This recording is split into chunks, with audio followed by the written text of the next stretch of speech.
Welcome to Penrose Learning, where we make understanding easy. You'll start by deciding what each color means and placing your first sticky notes directly on the draft where change is needed. Use a bright color for high-priority edits and a secondary color for tone or flow. Once done, write a single verb and a page or paragraph number on each note so you can act quickly later.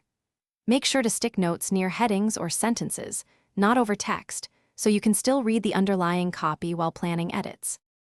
Now work through the middle of the manuscript, attaching notes where the argument weakens or wording drags. For cuts, write trim and underline the exact clause. For clarity, write example or rephrase and add a 2 or 3 word hint.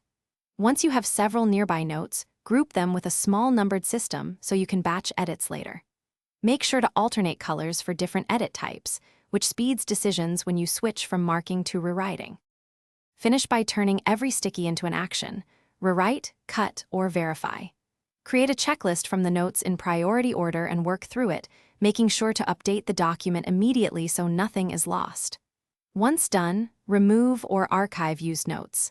If a note peels or falls off, don't panic.